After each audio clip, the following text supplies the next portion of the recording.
Glad you are with us for Denver 7 News at 6 this Tuesday evening. I'm Shannon Ogden. And I'm Jessica Porter.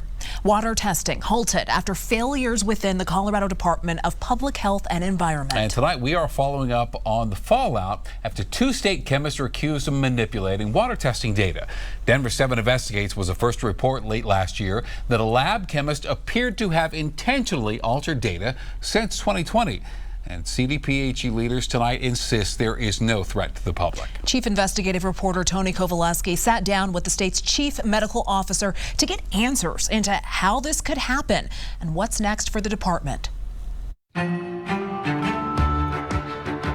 Here's what we've learned. Credibility questions about test results have led the state to shut down that lab. And that shutdown will cost the state hundreds of thousands of dollars and could result in layoffs. I think the question people at home might be asking is, how the hell does this happen in a state lab? I think that's a really interesting question to think about. Ned Kalange is the chief medical officer, and he has the job of trying to explain what went wrong. Knowing that it might involve a second individual in the laboratory is what led us to say the best thing we can do right now to assure our public responsibility is to suspend testing. And Denver 7 Investigates has learned that this state-run water testing lab could now be shut down for as much as a year, impacting water districts and water testing throughout Colorado. Failures first identified more than a year ago and kept quiet for at least 3 months by a ranking lab manager. Fair to say that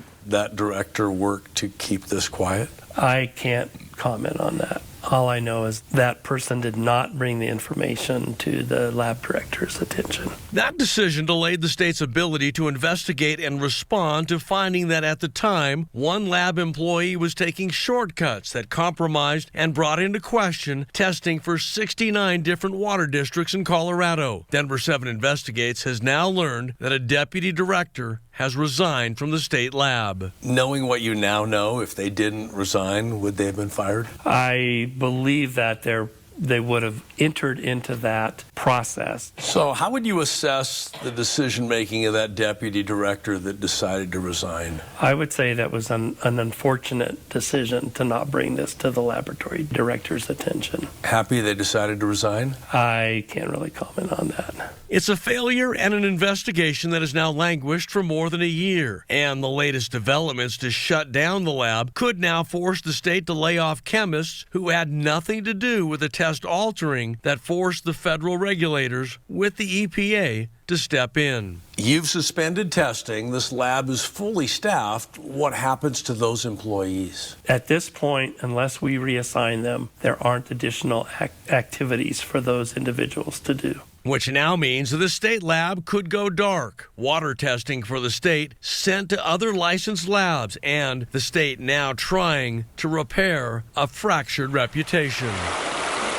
I think we've taken some real challenges to the overall trust in the laboratory. So now questions about cost. We are told the investigation alone could run up to $400,000, and no word on how much the state is losing by not doing those tests for what could be a full year. Questions remain now about the culture that allowed that cover-up. We're told they have now expanded the investigation, and they are currently not giving a timeline for its completion. I'm Chief Investigative Reporter Tony Kowaleski. CDPHE continuing to reconfirm test results from some of the 69 districts that the lab handles, and so far they say they have found no water tests that have put the public at risk. The Denver 7 Investigates team has been following this story for months now. Find their previous reporting and other stories that hold organizations and governments accountable at denver7.com/investigates.